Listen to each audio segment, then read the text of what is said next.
కొన్నప్పుడు అందరూ ఏమన్నారంటే మీరు వస్తే ఇది మాకు ఈ రిలీఫ్ ఆపరేషన్స్కి ఇబ్బంది అయిపోద్ది, మాకు దయచేసి మీరు ఈ రిలీఫ్ ఆపరేషన్ మీరు అడ్డం అయిపోతారని చెప్పేసి వారి సూచన మేరకు నేను ఆగిపోవాల్సి వచ్చింది.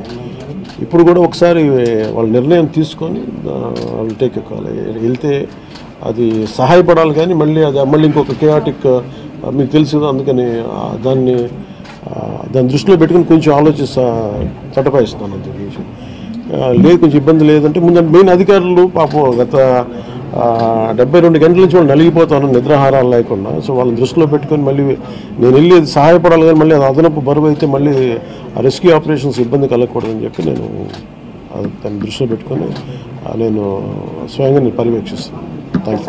4 రోజులుగా పవన్ కళ్యాణ్ ఉప ముఖ్యమంత్రి రాలేదు, ఎక్కడ రాలేదని చెప్పి విపక్షాలు ఆరోపణ చేస్తున్నారు, బాధితులను పట్టించుకోలేదని చెప్పేసి ఆరోపిస్తున్నాయి. ఏం చెప్తారు? ఫిజికల్గా మీకు కనిపించడం పద్ధతి అంటే వాళ్ళు ఏమనుకుంటారు, నేను బోట్ వేసుకొని రెస్క్యూ చేయడం కుదరదు కదా, ఆ బాధ్యత లేకుండా ఎందుకు అది ఏంటంటే అనాలి కాబట్టి అంటే తప్ప ఎంటైర్ మీరు చూస్తే మా పిఆర్ మెషినరీ, మన పిఆర్ పంచాయతీరాజ్ మెషినరీ మొత్తం ఎంటైర్ వర్క్ చేస్తాము మా సైడ్ నుంచి.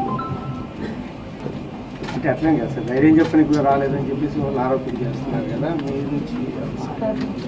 అది నేను అట్లా అనుకోవట్లేదండి. అంటే ఏమైపోతుంది, ధైర్యం చెప్పడానికి వెళ్ళి ఒక్కసారి మీద పడ్డారు అనుకోండి, పరిస్థితులు ఎలా ఉన్నాయంటే ఇప్పుడు నేను మొన్న పింఛా డ్యామ్ దీనికి వెళ్ళాను, నేను వెళ్ళి సహాయ కార్యక్రమం అంటే నేను ఒక ప్రత్యేకమైన పరిస్థితిలో ఉన్నాను, అది మీరు అర్థం చేసుకోవాలి.